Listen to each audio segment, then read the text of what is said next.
You don't have to react to everything that upsets you. You don't have to match every tone, defend every word, or fight every battle. Because the second you react, you hand your peace to someone else. Your power lies in the pause, that moment between what happens and how you respond. That's where control begins. You can't stop emotions from showing up, but you can train your brain not to serve them. Calm isn't natural, it's built. And when you learn to stop reacting, you stop being controlled and start leading yourself. Awareness is the first step. You can't control what you don't notice. Most people move through life reacting to everything around them without realizing it. Someone cuts them off in traffic, they explode. A coworker criticizes them, they get defensive. A friend doesn't reply, they overthink. It happens automatically, almost like breathing. That's because the brain is wired for survival, not peace. It's constantly scanning for threats, physical, emotional, or social. And when it detects one, it fires off a reaction before logic even has time to speak. But here's the thing, what used to protect us in danger is now what destroys our peace in everyday life. That's why awareness is the foundation of emotional control. Until you can see your reactions clearly, you'll always be ruled by them. Awareness means noticing what's happening inside you in real time. It's that split-second moment when you feel tension in your chest, heat in your face, or anger rising in your voice, and instead of being pulled by it, you pause and observe it. You watch the emotion without immediately feeding it. Most people skip that part, they go straight from feeling to reaction. But awareness inserts a small, powerful gap between the two. And in that gap, you have a choice. That's where control lies, not in suppressing your emotions, but in noticing them early enough to choose your response. It's simple, but not easy because awareness requires presence. It requires slowing down in a world that pushes you to move fast, talk fast, and react even faster. The truth is, you can't manage what you don't see. If you're unaware of your triggers, your emotions will always drive your actions. You'll find yourself saying, I don't know why I got so angry, or I didn't mean to say that, or I just couldn't help it, but you could have if you had noticed it sooner. Awareness is like turning on a light in a dark room. The furniture didn't move, the mess didn't vanish, but now you can see it. That visibility gives you control. It gives you the power to decide what to fix, what to clean, and what to walk around. Without that light, you keep bumping into the same patterns again and again. When you start building awareness, the first thing you'll notice is how often you react automatically. You'll see how small things, a tone, a word, a look, can trigger big emotions. You'll realize how much of your mood depends on what's happening around you instead of what's happening within you.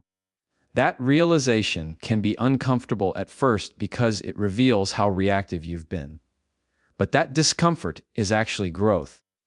It's your mind waking up. It's you taking back the steering wheel from your emotions. Once you notice your patterns, you can start to change them. You can interrupt the autopilot that's been running your life. Awareness also means understanding that not every feeling is a fact. Just because you feel attacked doesn't mean someone is attacking you. Just because you feel ignored doesn't mean you're unloved. The brain reacts to perception, not always reality. It builds stories fast, often based on old experiences or insecurities. That's why awareness has to go deeper than just, I'm angry, or I'm hurt. It asks, why? What story is my brain telling me right now? Is it true? Am I reacting to the present moment or to something from my past? That self-questioning breaks the emotional pattern. It reminds your brain that not every emotion deserves obedience. You can feel it without acting on it. Developing awareness is like training a muscle. The more you practice it, the stronger it gets. At first, you'll only notice your reaction after it happens. Maybe you'll realize it 5 minutes later, or at the end of the day. That's okay. Awareness after the fact is still awareness. It means you're reflecting. It means you care enough to notice. Over time, that gap shortens. You start catching yourself in the moment. Before you send the text, before you raise your voice, before you spiral. That's where real change begins. You shift from being reactive to being responsive. You stop letting the first emotion make the final decision. Awareness also brings emotional honesty. It forces you to stop blaming others for your reactions. Because the truth is, nobody makes you angry or forces you to react. They might trigger something in you, but the emotion is yours. The reaction is yours. And once you take responsibility for that, you gain freedom. You stop being a puppet to other people's behavior. You start recognizing, this person's words bothered me. Why? Maybe it touched an old wound. Maybe it challenged your ego. Maybe it reminded you of a time you weren't heard. When you start observing without judging, you begin to understand yourself on a deeper level. That understanding is what gives you emotional control, not through force, but through awareness. One of the most powerful ways to build awareness is through observation, not reaction. When something triggers you, imagine stepping back in your mind and watching yourself from the outside. You might notice how your body tenses, how your breathing changes, how your thoughts speed up. Just noticing these shifts helps calm the nervous system. It moves you out of emotional autopilot and back into conscious control. Breathing helps too, because it forces you to pause. When you take a deep breath, even for 3 seconds, you interrupt the brain's reaction loop. You remind yourself, I'm still here. I'm still in control. That pause gives you just enough space to choose something better. Awareness isn't about perfection, it's about progress. There will be days you react before you think. There will be moments you fall back into old habits. But every time you notice, you grow. You're retraining your brain to pay attention. You're teaching yourself to catch the storm before it hits. That's what awareness does. It slows life down just enough for you to see clearly. It helps you understand that your emotions aren't the enemy. They're signals. They're trying to tell you something. But you can't hear them clearly if you're always reacting. Awareness helps you listen before you act. Over time, awareness changes everything. Your relationships, your confidence, your peace. When you're aware, you stop taking everything personally. You stop reacting to people's moods as if they define your worth. You stop living at the mercy of outside triggers. You start living from a grounded center. You realize that how someone treats you says more about them than about you. You begin to notice when your mind starts racing toward old stories, the ones that say, you're not enough, or you're being disrespected. Instead of believing them, you pause. You ask, is this real or just familiar? That's how you break cycles, not by fighting your emotions, but by understanding them. Awareness also brings compassion for yourself and for others. When you become aware of your own triggers, you start seeing that everyone else has theirs too. You stop expecting perfection from people. You realize that when someone reacts harshly, it's often not about you, it's about their own lack of awareness. You start responding with patience instead of judgment. And in that calm, people feel safe around you. They feel your steadiness. Because awareness not only protects your peace, it radiates it outward. It changes the energy in every conversation, every argument, every moment of tension. Awareness isn't loud. It doesn't demand attention. It's quiet, steady, and consistent. It's the voice in your head that says, pause, breathe, notice. It's the practice of catching your thoughts before they catch you. It's the ability to observe without immediately reacting. And the more you do it, the more control you gain. Not over the world around you, but over yourself. Because control doesn't mean changing everything outside you. It means mastering what's inside you. And that mastery always begins with awareness, the courage to look within, the discipline to pause, and the strength to notice before you react. Pause before you respond. Silence creates space for clarity. Most people think the pause is weakness, but it's actually the strongest move you can make in a heated moment. The pause is where you separate what's happening from how you feel about it. It's the tiny moment that decides whether you say something you'll regret or something that earns respect. Because in that silence, your mind catches up to your emotions. The pause gives logic time to speak before anger takes the microphone. It allows you to choose peace over impulse, clarity over chaos, and strength over reaction. When you pause, you shift from reacting to responding. A reaction is emotional. It comes from the instinct to protect, to win, to prove. But a response is intentional. It comes from awareness and control. The pause is the bridge between those two. Think of it like a buffer between your emotion and your expression. It doesn't mean you're suppressing how you feel. It means you're giving your feelings the respect of being processed before expressed. You're saying to yourself, let me think, let me breathe, let me make sure my words reflect my values, not my frustration. That's emotional maturity in action, not denying your emotions, but mastering them. We live in a world that rewards quick reactions. Online, everyone wants to have the first comment, the fastest comeback, the sharpest clapback. But fast doesn't mean right. Fast doesn't mean wise. The pause slows you down just enough to prevent permanent damage from temporary emotions. It's like hitting the brakes before you crash into something you can't fix. The pause doesn't take long. Sometimes it's a breath. Sometimes it's a heartbeat. But in that moment, your entire perspective can shift. You start to see not just what was said to you, but what's really happening behind it. You notice tone, intent, and emotional context. That's where clarity begins. When you pause, you give your brain time to calm your body. Emotion triggers a physical reaction. Your heart rate spikes, your muscles tense, your breathing shortens. If you speak from that state, you're not thinking, you're surviving.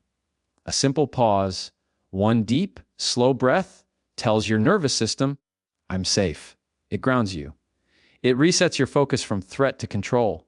Physiologically, it moves you out of the fight or flight response and back into the rational, thinking part of your brain. That's why people who can pause under pressure seem calm and collected. Their brain is literally functioning at a higher level than those who react impulsively. The pause also helps you see things for what they are, not what your emotions tell you they are. When someone says something disrespectful, your first instinct might be to fight back. But the pause gives you perspective. Maybe they're projecting, maybe they're stressed, maybe it has nothing to do with you. That doesn't excuse their behavior, but it prevents you from letting their chaos control your calm. You start realizing that not every battle deserves your energy. The pause turns emotional noise into information. You can analyze it, understand it, and then choose whether it's even worth responding to. Pausing before responding is also one of the most powerful communication skills you can develop. It shows confidence. People who rush to fill silence often do it from insecurity. They fear being misunderstood or losing control. But people who are calm with silence project strength. They think before they speak. They let others reveal themselves while they observe. Silence makes people lean in. It creates space for truth to surface. When you pause before responding, you're not only controlling your emotions, you're controlling the energy of the conversation. You're deciding the tone, not matching someone else's. That pause also protects your relationships. In conflict, people often say things they don't mean because they react in the heat of emotion. But a pause, even a short one, can save hours of regret. It allows you to cool the emotional temperature before speaking. It helps you communicate what you feel instead of attacking what you see. For example, instead of snapping, "You never listened to me," a pause gives you the chance to breathe and say, "I don't feel heard right now."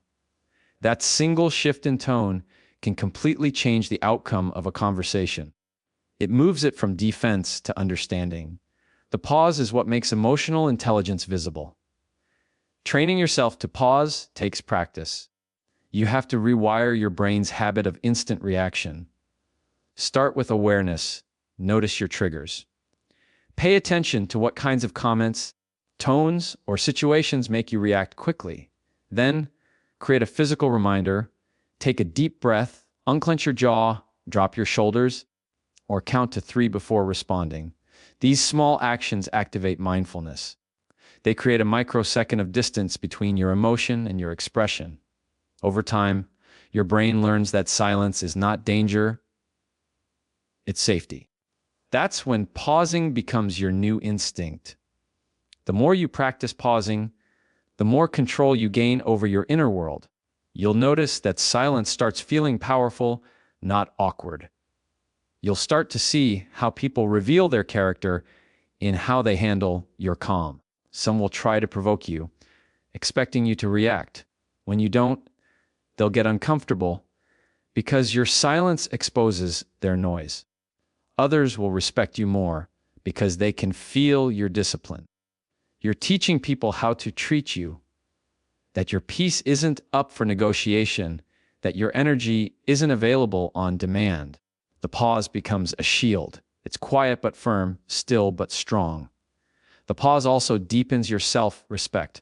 When you stop reacting instantly, you prove to yourself that you're in control.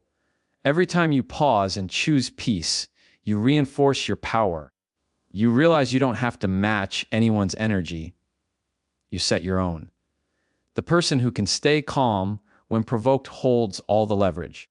Because when you stop giving people the satisfaction of reaction, they lose control over you. The pause makes you unpredictable in the best way. People expect emotional chaos, they don't expect calm authority.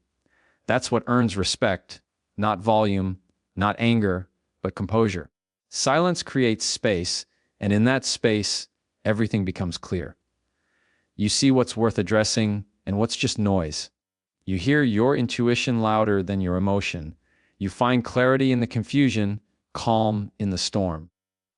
The pause is where wisdom grows, not because you know all the answers, but because you've learned to wait long enough for truth to surface. You stop rushing to defend yourself, to prove your point, to win the argument. Instead, you start valuing peace over victory, clarity over chaos. Because sometimes saying nothing at all says everything. Detach emotion from ego. Not every feeling deserves a reaction. Most people think they're reacting to the situation, but in truth, they're reacting to the story their ego is telling about it. Someone disagrees with you, and your ego says, "They don't respect me." Someone ignores your message, and your ego whispers, "Someone not important." Someone corrects you, and your ego screams, "They're trying to make you look small." Before you know it, you're caught in a loop of defensiveness, anger, and overthinking. Not because of what actually happened, but because of what your ego interpreted. The moment you attach emotion to ego, you lose clarity. You stop seeing the truth and start seeing your own reflection in it. The ego is that voice inside that constantly wants to prove, protect, and be right. It feeds on reaction because reaction feels like control. But the truth is, reacting doesn't protect your worth. It exposes your insecurity. When you let every emotional spark become a fire, you hand over your peace to whatever or whoever lit the match. Emotional maturity begins when you realize that not every feeling is a command. Some emotions are just passing weather. They don't all need a response. You can feel frustration without sending the message. You can feel hurt without defending yourself. You can feel misunderstood and still stay calm. That's what it means to detach emotion from ego, allowing feelings to exist without letting them take over. When you learn to pause and detach, You start noticing how often your ego steps in to take things personally. It's that automatic defense mechanism that interprets discomfort as disrespect. It convinces you that every disagreement is a threat to your value. But in most cases, it's not. People's reactions to you are reflections of them, not verdicts on you.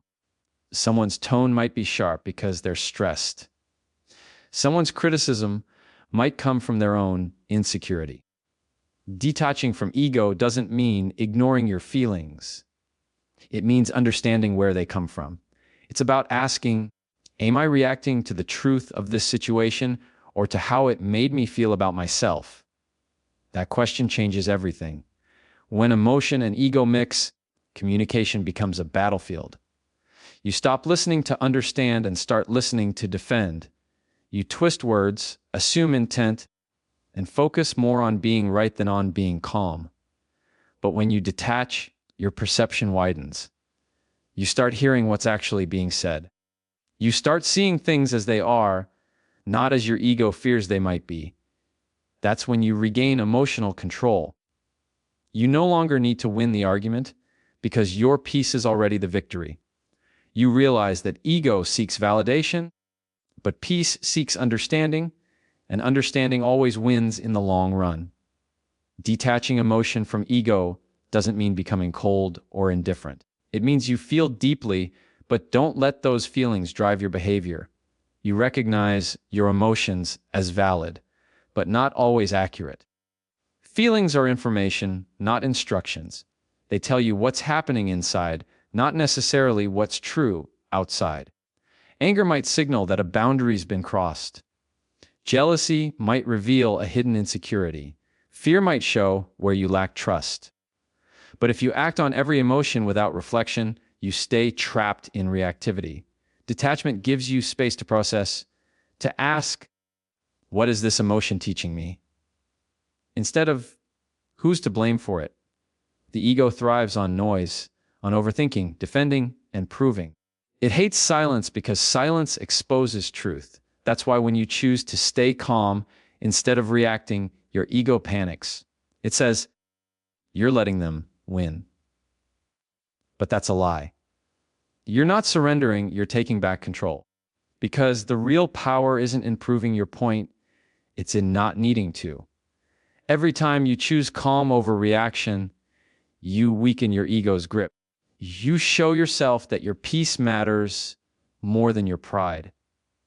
And that's a kind of strength that can't be faked. The ego attaches your identity to outcomes, how people treat you, what they say, how they see you. So when those things don't go your way, it feels like a personal attack.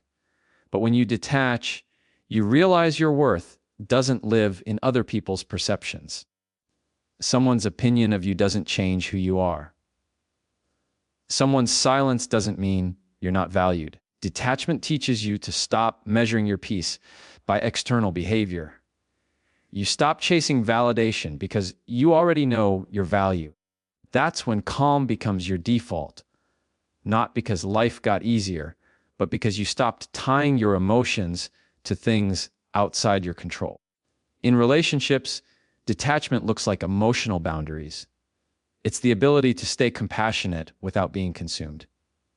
When someone lashes out, you can empathize without absorbing their energy. You can say, I understand you're upset, without matching their tone.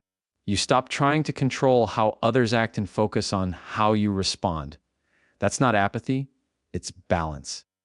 You can love deeply and still remain grounded. You can care about someone's opinion without letting it define your mood. That's the essence of emotional intelligence, staying connected to others while staying anchored in yourself. Detachment from ego also builds self-respect. When you no longer react to every emotional impulse, you prove to yourself that you're in charge. You realize that calm doesn't mean you're weak. It means you've evolved. Because anyone can yell, argue, or get offended. That's easy. But staying grounded when your ego wants to explode, that's discipline. That's growth. It takes real strength to feel anger and choose understanding. To feel insulted and still respond with grace. To feel misunderstood and still remain silent. Those moments shape your character more than any reaction ever could. As you practice detachment, you'll notice something else. Peace starts to feel more satisfying than being right. You stop chasing every conflict that used to drain you. You stop trying to convince people who've already decided what they wanted to believe. You stop engaging in arguments that don't serve your growth. Because when your ego isn't running the show, you no longer need to win. You just need to stay true to yourself. That's where your calm confidence comes from. It's quiet. It doesn't beg to be understood. It doesn't fight for validation. It simply exists, steady, clear, untouchable. Not every emotion deserves a reaction because not every emotion represents truth. Some feelings are echoes from past pain. Some are just temporary storms passing through. When you detach emotion from ego, you stop building permanent reactions on temporary feelings. You allow emotions to flow without drowning in them. You create space between what you feel and what you choose to do about it. And in that space lies peace, clarity, and real strength. Because when you no longer let your ego dictate your emotions, you finally become free to respond with wisdom, not weakness. Calm, not chaos. Respond with intention. Calm is a skill you build, not a trait you're born with. Most people believe that some are just naturally calm, that they're wired differently, that their peace is something they were born with. But that's not true. Calmness is learned. It's trained. It's a daily practice of choosing discipline over impulse, clarity over chaos, and patience over pride. No one wakes up calm. They become calm by learning to respond with intention instead of reacting with emotion. It's a choice you make moment by moment, especially when life tests you. Responding with intention means thinking before you speak, feeling before you act, and aligning your behavior with your values instead of your mood. It's the difference between saying what's true and saying what's temporary. You can't control what happens to you, but you can control what leaves your mouth, what leaves your mind, and what energy you send back into the world. Intentional response is emotional strength disguised as quiet confidence. It says, I know how I feel, but I also know who I am, and I'll choose who I am every single time. When you start responding intentionally, you stop giving people the power to control your behavior. Someone might provoke you, disrespect you, or challenge your boundaries, but your reaction no longer belongs to them. It belongs to you. You decide whether to engage or walk away, whether to clarify or stay silent, whether to forgive or let go. That decision, that pause, is where your power lies. The person who can control their emotions in the heat of chaos always holds the advantage. Because while everyone else is reacting, you're observing. You're thinking. You're choosing. Intentional response doesn't mean you suppress your emotions. It means you channel them. You learn to express anger with clarity, not destruction. You learn to express pain with honesty, not bitterness. You learn to express disappointment without demeaning others. This is emotional intelligence at work. Understanding your emotions without letting them run the show. Calm isn't the absence of feeling, it's the mastery of it. It's saying, I feel this, but I'll decide what to do with it. That self-control doesn't come naturally.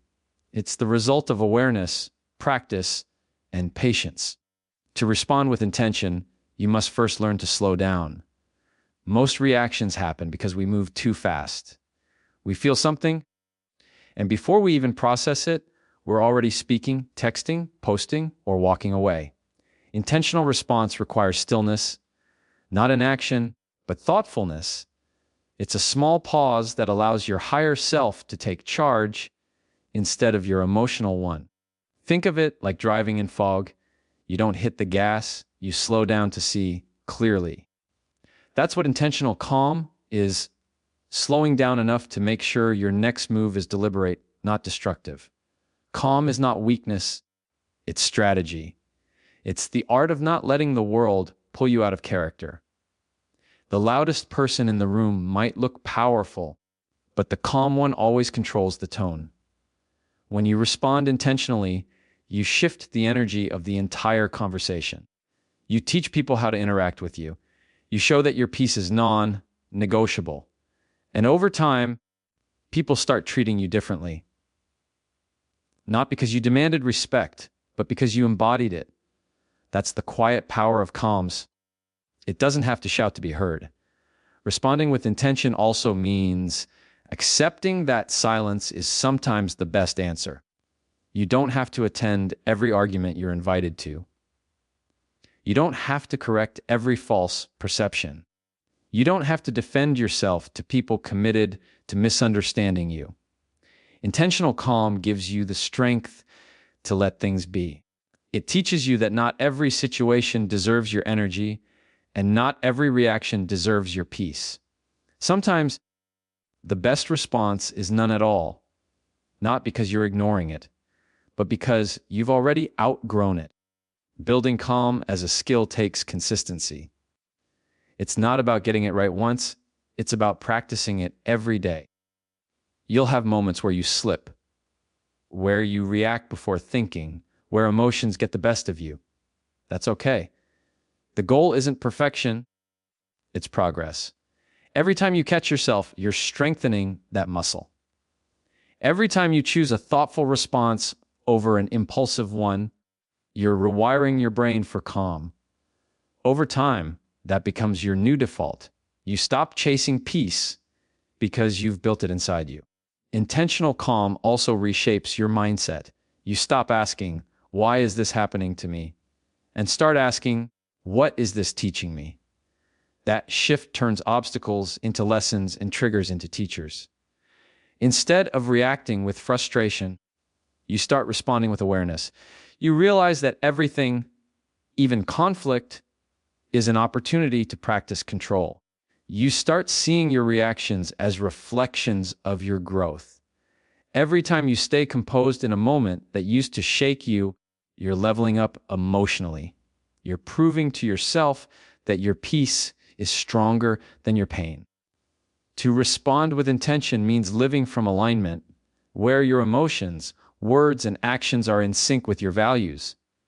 If your value is respect, your response reflects that, even when others don't. If your value is peace, your behavior protects that peace at all costs. That's what separates people who lead with calm from those who live in chaos. They know their values, and they respond from them, not from impulse. The more you practice this, the more your life aligns with who you truly want to be. Calm is not about what happens around you, it's about what happens within you. Life will never stop testing you.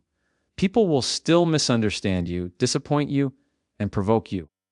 But your reaction, that's your responsibility. That's your training ground. Every moment you stay grounded in chaos, every time you choose peace over pride, you're building the skill of calm. You're becoming someone unshakable, not because life got easier, but because you got intentional. Responding with intention is the mark of real strength. Anyone can react. Anyone can raise their voice. But it takes discipline to stay silent, wisdom to wait, and confidence to respond with purpose. That kind of calm isn't accidental. It's earned through self-awareness, reflection, and practice. It's built one pause, one breath, one decision at a time. And the more you build it, the more unstoppable you become. Not because you can control everything, but because you've mastered the only thing that truly matters: yourself.